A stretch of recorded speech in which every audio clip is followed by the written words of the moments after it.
오늘은 고린도 전서 16장 마지막 장입니다. 평소보다 좀 적은 것 같아요. 이게 헌금 얘기하려고 그래서 그런지 좀 적게 오신 것 같아요. 오늘은 그 연보하고 이제 권면과 이제 끝인사에 대해서 제가 이렇게 공부한 내용을 말씀드리도록 하겠습니다.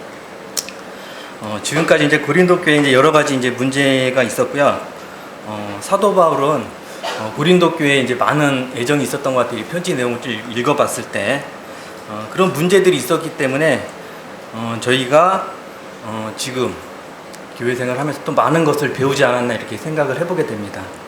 고린도 교회의 어려움을 통해서 우리는 또 많은 교훈을 또 얻었다고 생각을 합니다.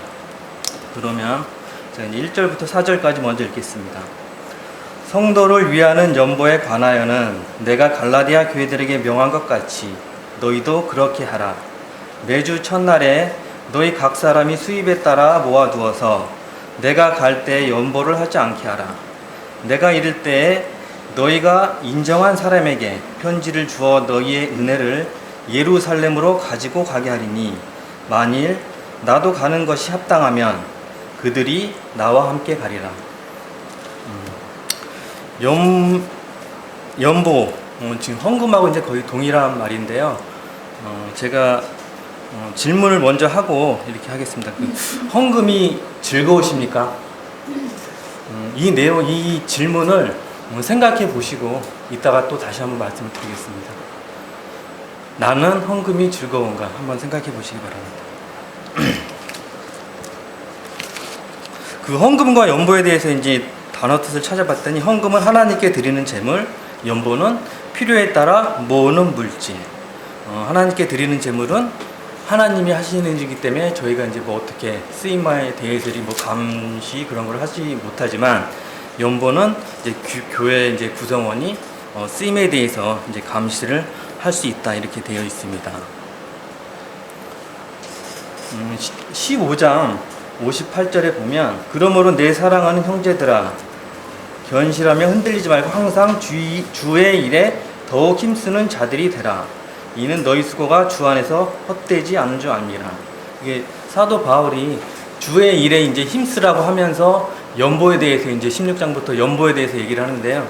이 주의 일에는 연보도 포함되기 때문에 주의 일에 이제 힘쓰라고 이렇게 말씀을 했습니다. 연보 이제 한자를 찾아봤더니 버릴련 나누어줄 보. 버릴련 나눌 버리고 내 것을 버려서 이제 나누어준다 이제 그런 뜻인데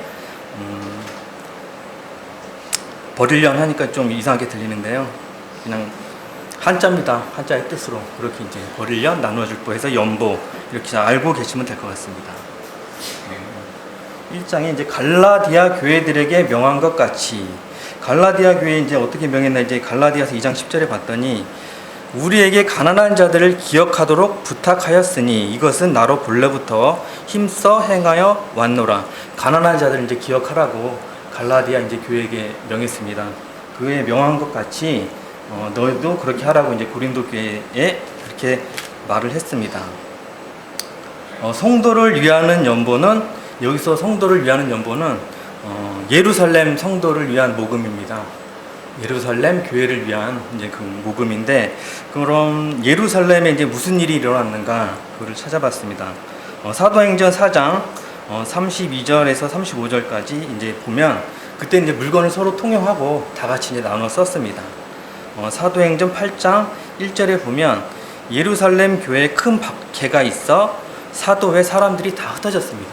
교회에 이제 박해가 있어가지고 사도 외 모든 사람들이 이제 없이 이제 교회에 핍박이 많이 심했던 때고요. 사도행전 11장 28절을 보니까 글라우디오 때에 천하에 큰 흉년이 들 거라고 했습니다. 그래서 흉년이 드니까 이제 많은 이제 재물 그런 것들이 없어서 굉장히 어려웠던 것 같아요. 그때 예루살렘 교회에. 그래서 예루살렘 교회의 어려움을 위해서 모든 이방 교회가 이제 모금에 이제 동참을 하는데 로마서 15장 25절에서 28절을 읽어보겠습니다.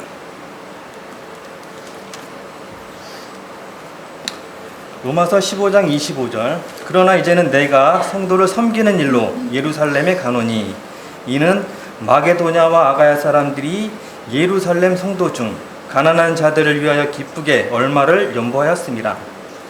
저희가 기뻐서 하였거니와 또한 저희는 그들에게 빚진 자니 만일 이방인들이 그들의 영적인 것을 나눠 가졌으면 육적인 것으로 그들을 섬기는 것이 마땅하니라.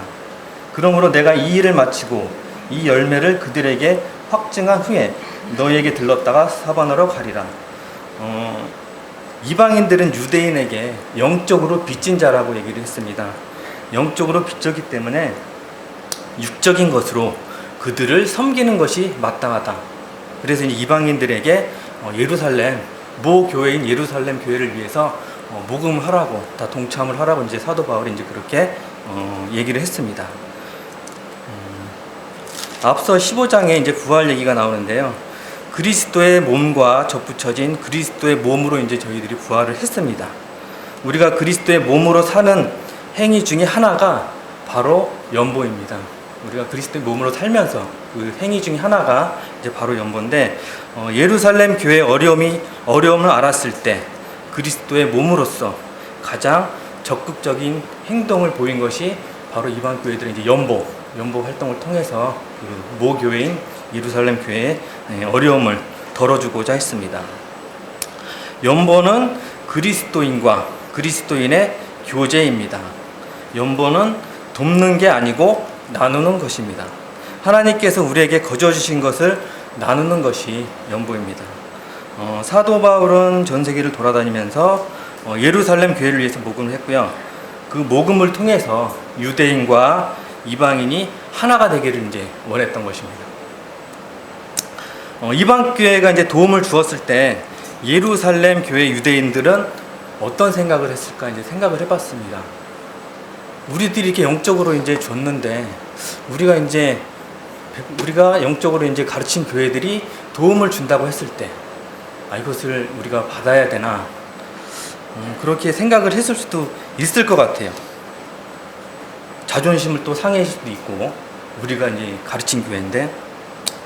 그렇지만 그건 이제 제 생각이고, 자존심을 상했다는 것은 제 생각이고, 아마 그 예루살렘 교회는 같은 성도로서 이제 받기로 했을 것 같아요. 성도의 사랑으로 이해를 하고 또 이제 그리스도의 몸으로서 교제를 확신하면서 이제 그 연보를 받았을 것 같아요. 근데 사실 저희들이 도움을 받는 게 쉬운 것은 아니거든요. 사실 도움을 받는다는 것이 쉬운 것은 아니에요. 하지만 그 받을 줄 아는 것도 건강한 신앙이라고 생각을 합니다. 저희들이 도움을 줬을 때 그것을 거부하지 않고 받을 수 있는 것도, 그것도 하나의 건강한 신앙이라고 이제 생각을 합니다. 그러면 연보는 언제 하느냐? 2절에 보면 매주 첫날에, 매주 첫날이라고 나오는데 매 주일 예배 때마다 이제 연보를 해야 된다. 예배 때마다 드려야 합니다. 그래서 이제 그 헌금도 예배다라는 사실을 저는 이걸 공부를 하면서 이때 이제 다시 한번 또 이제 생각을 했습니다. 헌금도 예배다. 그 헌금은 우리 예배 중에 가장 중요한 행위라는 것을 이제 생각을 했고요. 이제 이 교회에 와서 헌금에 대해서 많은 얘기를 사실 듣지는 못했어요. 돈 얘기하는 거에 대해서, 헌금 얘기에 대해서 많은 얘기를 못했는데, 사실 이 헌금 얘기 교회에서 한다는 게 굉장히 어렵고 껄끄러운 것 같아요. 그래서 이제 많이 안 하셨던 것 같은데, 제가 이제 교회를 다닌다고 했을 때 저희 아버지가 처음 한 얘기가 이 얘기야. 야, 교회에서 얼마 내라고 하냐? 처음 했던 얘기가 너는 얼마씩 내니?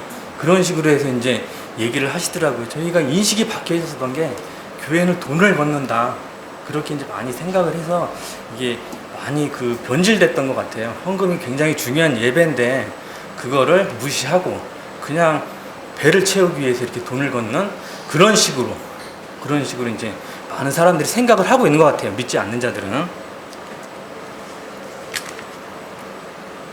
빌립보서 4장 18절에서 19절을 한번 읽어보겠습니다.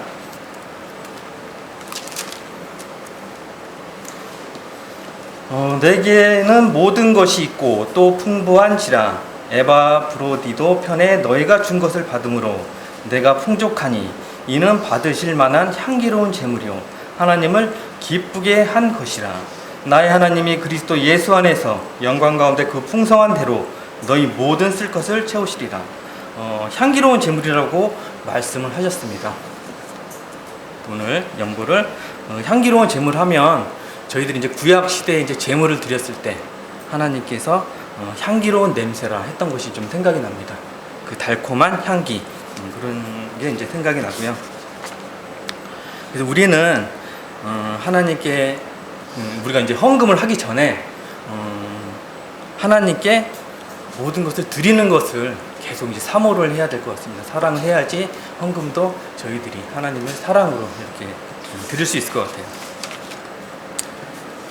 그럼 얼마나 드려야 할까요? 저희가 2절에 보면 각 사람이 수입에 따라서 돈을 내라고 이제 헌금을 하라고 이제 그렇게 말씀을 하십니다. 주님이 드린 것처럼 우리도 드려야 합니다. 주님은 부요하셨습니다. 그러나 가난하게 되심은 우리를 부요케 하려 함이었습니다. 고린도서 8장 9절 말씀입니다. 주님은 우리의 본보기입니다. 우리는 가난할 때에도 드려야 하고 이제 풍족할 때에만 연보해서는 안 됩니다. 또한 인색하게 드려서도 안 됩니다. 고린도서 9장 6절에서 8절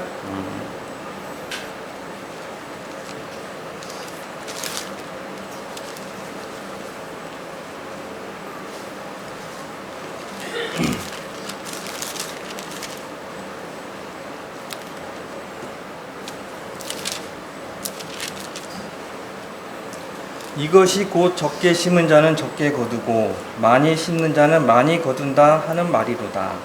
각각 그 마음에 정한 대로 할 것이요 인색함으로나 억지로 하지 말지니 하나님은 즐겨내는 자를 사랑하시느니라.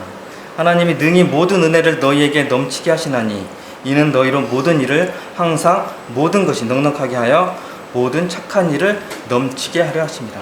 하나님은 즐겨내는 자를 사랑하십니다. 그래서 이제 헌금이 즐거우십니까? 이렇게 물어보는 이유가요. 즐겨내시는 자를 사랑하신답니다. 즐거움이 안 되신다면 그 믿음 없이 드리는 것이고요. 즐겁게 내시기 바랍니다. 우리가 하나님께 드리는 헌금은 구원받은 자들의 특권이고 작은 복이라고 생각을 합니다. 구원받은 자만이 하나님께 드릴 수 있어요. 구원받지 못한 자는 하나님께 드릴 수가 없어요.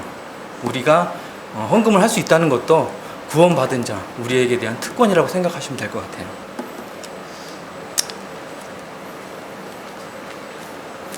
그리고 16장에 보면 내가 갈 때 연보를 하지 않게 하라. 또 선생님이 오셨다고 모여서 야 적금 깨고 집어넣고 야 선생님 빨리빨리 모이자 해가지고 이렇게 연보를 하지 말라고 이렇게 말씀을 하십니다. 연보나 헌금은 은혜 받을 때가 아닌 맨정신으로 하는 게 좋습니다. 은혜를 받아서 야 빨리빨리 넣고 적금 깨서 집어넣고 은혜 받고 헌금을 했을 때 제정신으로 돌아오면 가정이 파탄이 납니다. 여보 적금 통장 어디 있어? 나 은혜 받아서 깨서 넣었는데 그러면 파탄 납니다. 맨정신으로 헌금을 하시기 바랍니다. 한국 교회에 이렇게 부흥하면서 굉장히 헌금을 많이 이렇게 막 띄우면서 이제 헌금을 하는데 그런 걸로 해서 많은 문제가 생기는 게 그런 것 같습니다. 그래서 헌금은 맨정신으로 부부와 협의해서 하나님께 은혜를 받은 대로 그만큼씩 하시는 게 좋다고 생각합니다.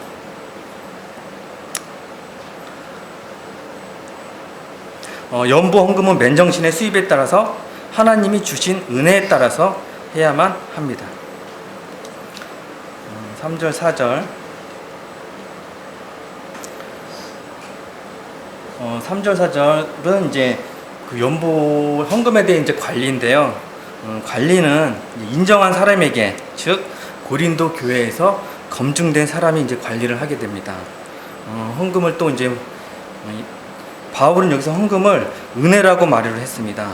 하나님이 우리에게 물질의 은혜를 주셔야지 우리는 헌금을 할 수 있어요. 그래서 바울은 하나님의 헌금 은혜라고 말씀을 하셨는데 그래서 우리가 헌금이나 연보를 낼 수 있는 것도 다 하나님의 은혜라고 이제 생각을 하시면 될 것 같고요. 바울도 같이 가는 것이 합당하면 같이 가겠다고 합니다. 헌금 관리는 이제 혼자서가 아닌 둘 이상이 공개적으로 관리하는 것이 말이 없습니다. 또 이렇게 부정을 저지를 수도 없고 또 교회에서 인정한 사람이 관리하는 것에 대해서는 다른 말들이 없기 때문에 인정한 사람들, 두세 사람이 공개적으로 관리를 하는 것이 맞다고 이제 이렇게 말씀을 하시는 것 같습니다. 교회도 물질 때문에 시험에 드는 일을 우리가 이제 종종 볼 수 있습니다.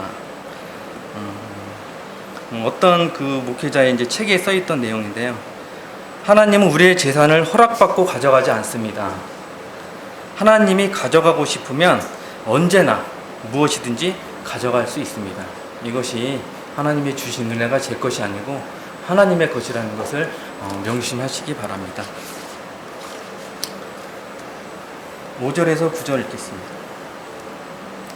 내가 마게도냐를 지날 터이니 마게도냐를 지난 후에는 너희에게 가서 혹 너희와 함께 머물며 겨울을 지낼 듯도 하니 이는 너희가 나를 내가 갈 곳으로 보내어 주게 하려 함이라. 이제는 지나는 길에 너희 보기를 원하지 아니하노니 이는 만일 주께서 허락하시면 얼마 동안 너희와 함께 머물기를 바람이라. 내가 오순절까지 예배소에 머물려 하면 내게 광대하고 유효한 문이 열렸으나 대적하는 자가 많음이라.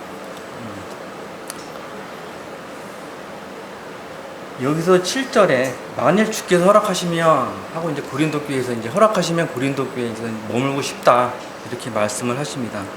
그렇지만 이따 얘기를 하겠는데 주님은 바울의 이제 고린도 교회 가는 것을 이제 허락하지 않으셨죠. 왜냐하면 에베소에 9절에 보면 내게 광대하고 유효한 문이 열렸다고 그랬습니다. 광대하고 유효한 문. 사도행전 19장 8절에서 10절을 좀 보겠습니다. 바울이 회당에 들어가 석 달 동안 담대히 하나님 나라에 관하여 강론하며 권면하되 어떤 사람들은 마음이 굳어 순종하지 않고 무리 앞에서 이 도를 비방하거늘 바울이 그들을 떠나 제자들을 따로 세우고 두란노선에서 날마다 강론하니라. 2해 동안 이같이 하니 아시아에 사는 자들 유대인이나 헬라인이나 다 주의 말씀을 듣더라. 굉장히 많은 사람들이 에베소에서 이제 복음을 듣는 사람들이 넘쳐났습니다.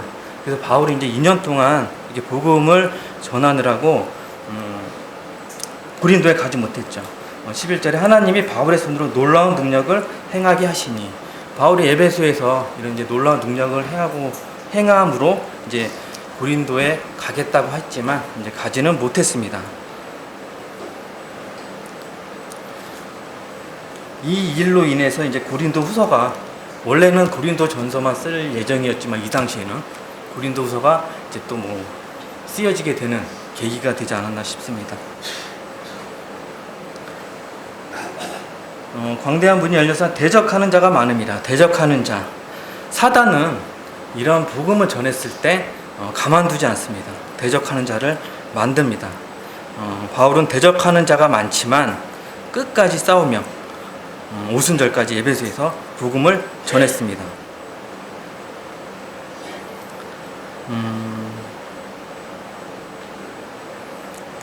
이제 내일이 서대문 복음 캠프입니다. 우리에게도 이제 내일부터 3일간 이제 전도의 문이 열렸는데요. 힘써 복음을 전해서 많은 구도자분들이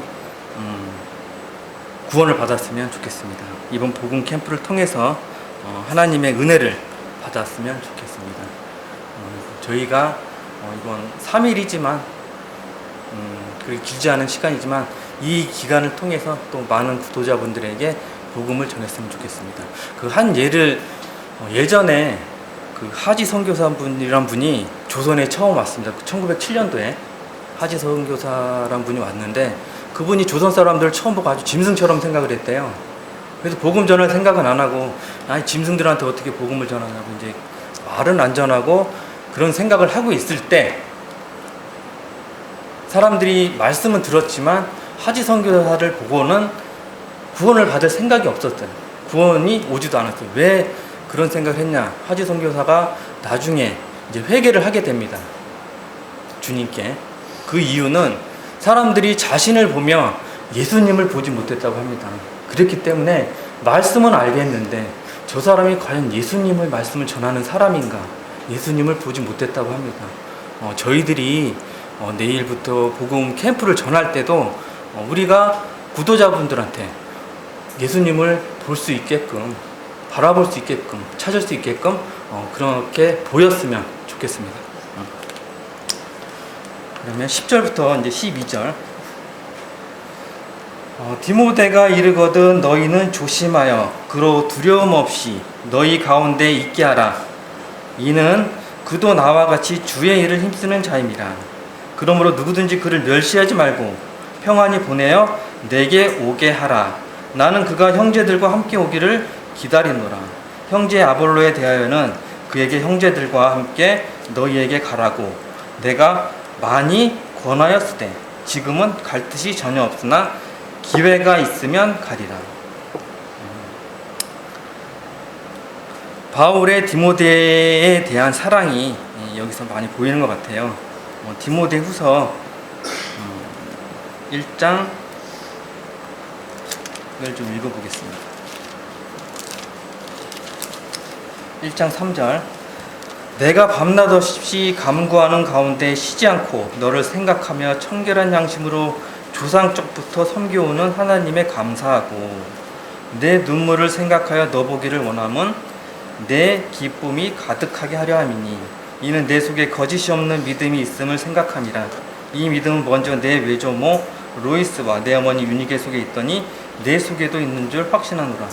그러므로 내가 나의 안수함으로 내 속에 있는 하나님의 은사를 다시 붙일 듯 하기 위하여 너로 생각하게 하노니. 이 구절을 읽어보면 바울에 대한 디모데의 사랑을 볼 수 있습니다. 디모데전서 1장 2절에도 디모데를 참 아들이라고 말을 합니다. 디모데는 바울에게 아들 같은 제자입니다. 또한 바울의 마음을 잘 헤아리는 사람입니다. 하지만 이제 이 당시 디모데는 이제 어리고 내성적인 이제 성품의 이제 소유자였던 것 같고요. 병치레도 많이 있었다고 합니다. 바울이 고린도 교회 성도들에게 이제 디모데가 어리다고 또 내성적이라고 무시하고 업신여길 수 있다고 생각해서 미리 이제 편지를 보내서 디모데를 자신처럼 영접하고 예수님처럼 영접하기를 원했습니다. 그래서 두려움 없이 너희 가운데 있게 하라고 말씀하셨습니다. 디모데를 보면 목회하는 일이 하나님의 일을 하는 일이 뭐 나이로 하는 게 아니라는 것을 알 수 있습니다. 학생이 선생님을 업신여기면 배우지 못합니다. 성도가 교회의 목회자를 무시하면 은혜를 받지 못합니다. 어떤 목회자 얘기를 제가 좀 해드릴게요. 어떤 목회자가 이제 목회는 이제 가슴앓이라고 이렇게 얘기를 합니다. 디모데도 이제 위장병을 앓았다는 얘기가 있는데요. 그 목회자 하루는 시골길을 걸어가다가 어느 고목나무 밑에서 잠시 쉬었습니다. 쉬면서 고목나무를 자세히 바라보았는데 가운데 구멍이 커다랗게 이제 나 있었다고 합니다. 그래서 그 고목나무에게 이렇게 말했답니다. 야 이놈아, 너는 목회도 안 했는데 왜 이렇게 가슴이 이렇게 구멍이 크냐. 그만큼 목회하는 일이 굉장히 힘들다고 합니다. 저도 잠깐 기다리면서 가슴이 쿵당쿵당쿵당 뛰어요. 이제 시작할 때쯤 되니까.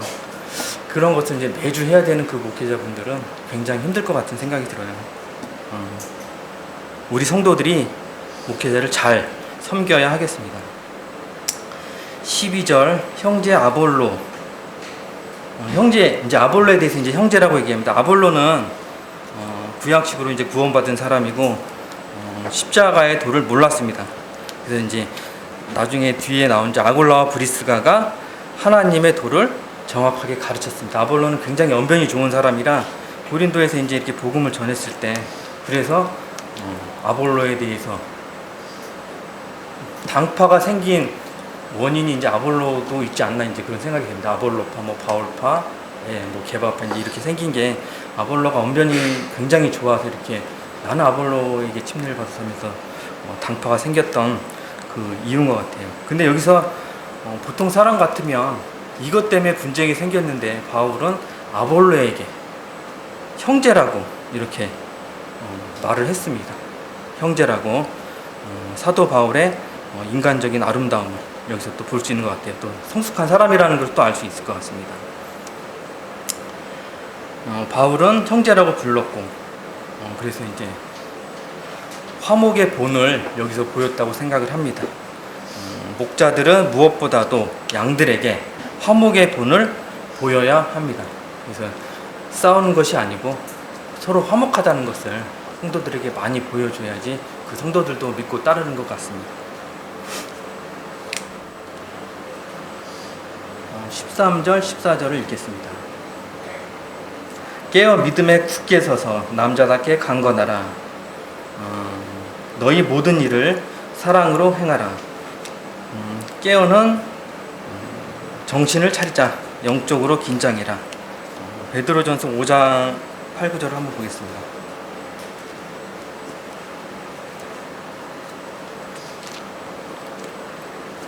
베드로전서 5장 8절에 근신하라 깨어라 너희 대적 마귀가 우는 사자같이 두루다니며 삼킬 자를 찾나니 너희는 믿음을 굳건하게 하여 그를 대적하라 이는 세상에 있는 너희 형제들도 동일한 고난을 당하는 줄 아니라. 대적 마귀가 찾습니다.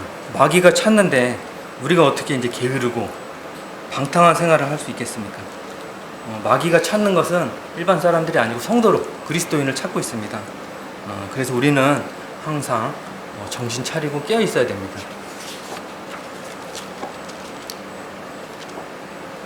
믿음에 굳게 서서 믿음은 바라는 것들의 실상이요 보이지 않는 것들의 증거입니다. 히브리서 11장 1절 말씀입니다. 문제를 믿음으로 봐야 합니다. 문제가 생겼을 때 이 문제를 통해서 하나님이 이루고자 하는 게 무엇인지 우리가 알아야 합니다. 하나님 편에서 보아야 문제가 긍정적으로 볼 수 있습니다. 문제가 생겼을 때 먼저 하나님께 나아가서 믿음의 덫을 입어야 하겠습니다. 다음 남자답게 강건하라. 남자답게 강건하라는 말은 어린아이처럼 잊지 말고 성장하라는 뜻도 있고요. 고린도전서 3장 2, 3절 한번 보겠습니다.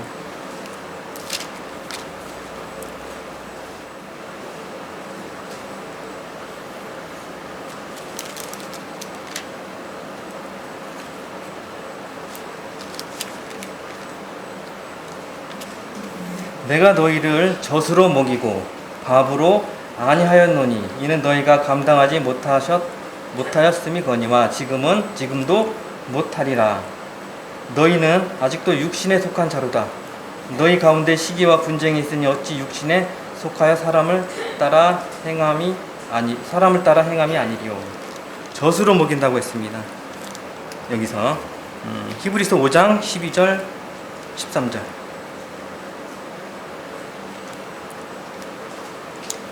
때가 오래되었으므로 너희가 마땅히 선생이 되었을 터인데 너희가 다시 하나님의 말씀의 초보에 대하여 누구에게 가르침을 받아야 할 처지이나 단단한 음식은 못 먹고 젖이나 먹어야 할 자가 되었도다.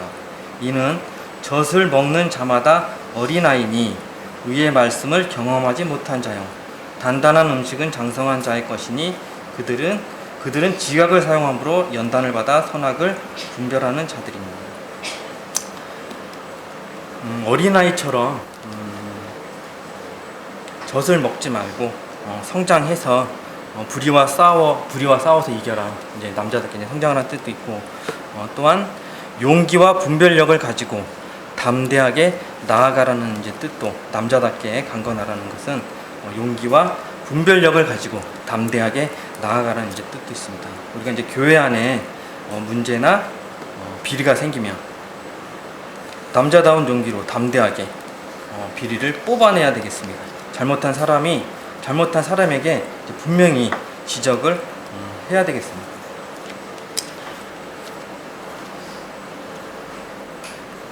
너희 모든 일을 사랑으로 행하라. 사랑에 대해서는 뭐 앞에 이제 사랑장에서도 많은 얘기를 했으니까요. 그냥 넘어가겠습니다. 다음에 이제 15절부터 18절까지 읽겠습니다. 형제들아, 스데바나의 집은 곧 아가야의 첫 열매요 성도 섬기기로 작정한 줄을 너희가 아는지라. 내가 너희를 권하노니 이 같은 사람들과 또 함께 일하며 수고하는 모든 사람에게 순종하라. 내가 스데바나와 부드나도와 아가이고가 온 것을 기뻐하노니 그들이 너희의 부족한 것을 채웠음이라. 그들이 나와 너희의 마음을 시원하게 하였으니 그러므로 너희는 이런 사람들을 알아주라. 스데바나의 집을 아가야의 첫 열매라고 이제 이렇게 얘기했습니다. 바울이 아덴에서 이제 실패를 하고 고린도로 넘어와 맺은 첫 열매가 스데바나의 집입니다. 사도 바울이 가장 힘들었을 때 첫 열매가 스데바나의 집입니다.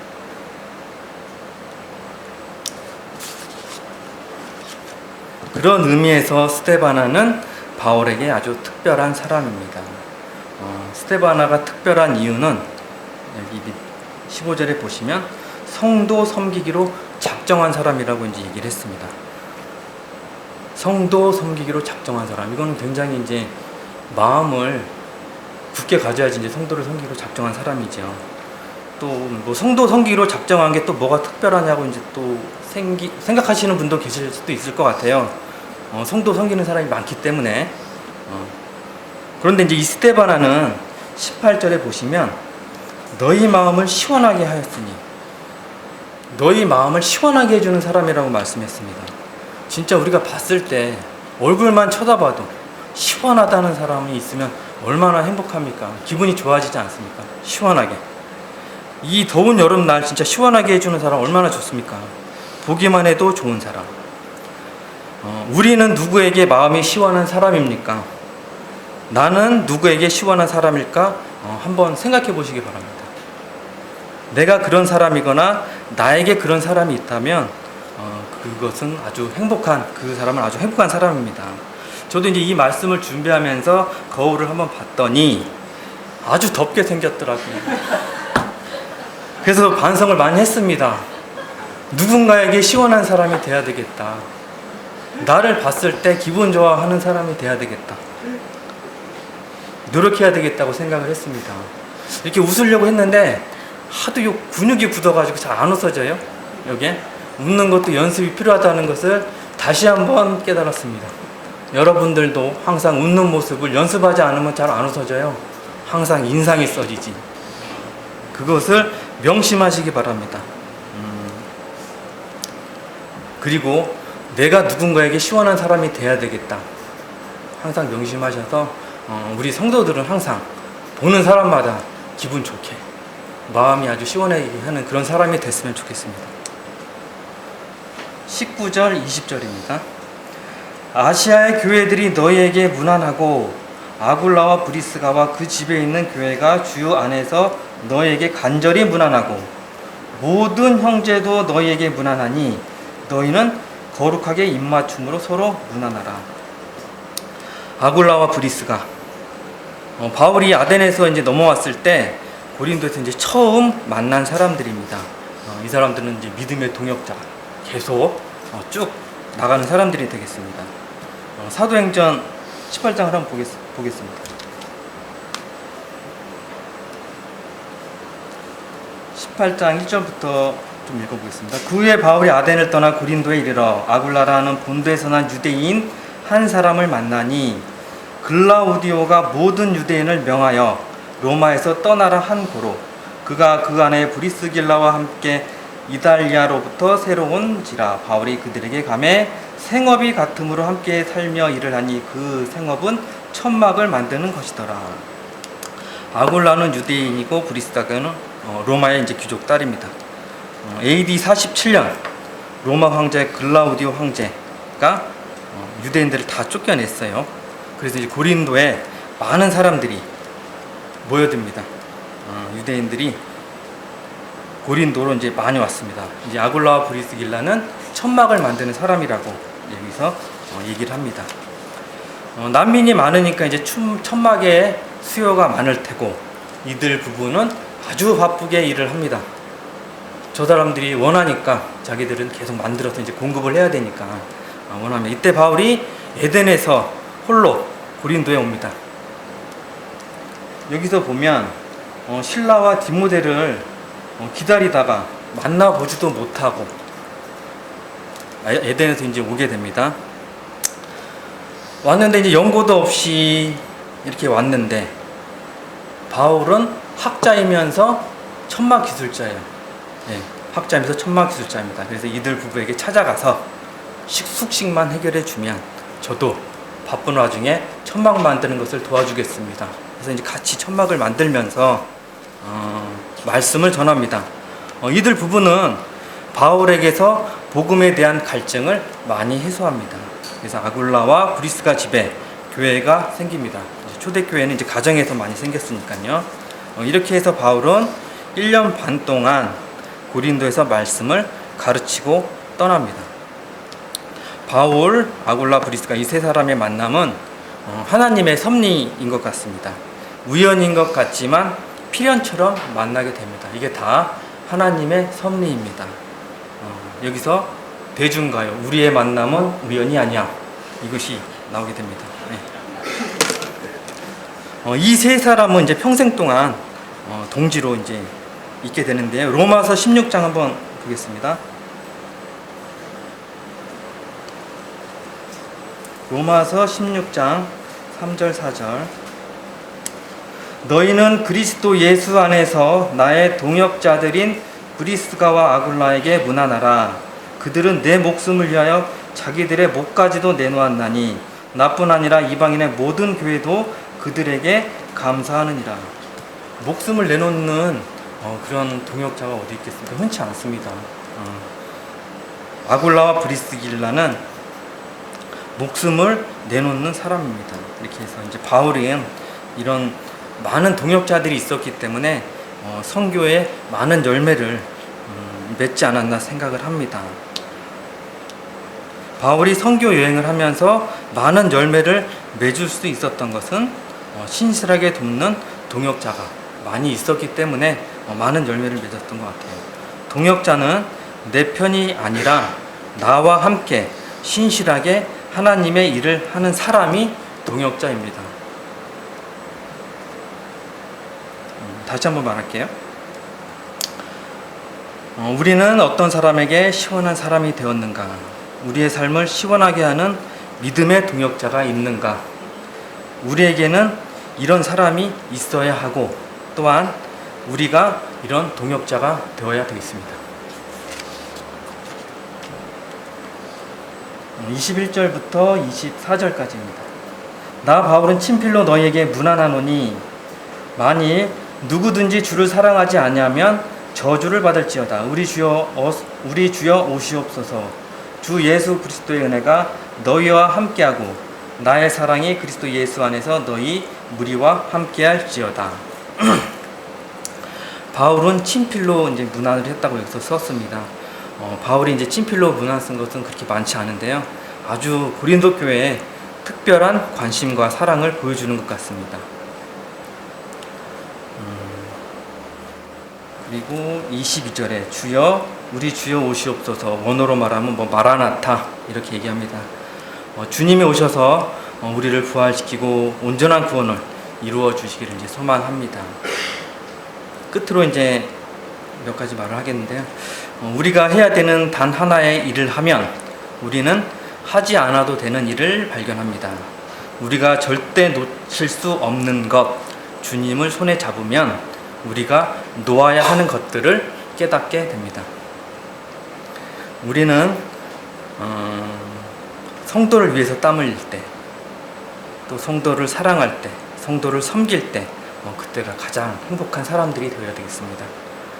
주여 어서 오시옵소서. 내 인생에 자신 있다고 할 수 있습니까? 우리는 주님이 오실 때 부끄러움이 없어야 하겠습니다. 주님이 오실 때 부끄러움 없는 서대문교회 성도가 됐으면 좋겠습니다. 이상으로 고린도전서 16장을 마치겠습니다. 시간이 남아서요. 마라나타 찬송 한번 하시겠습니다.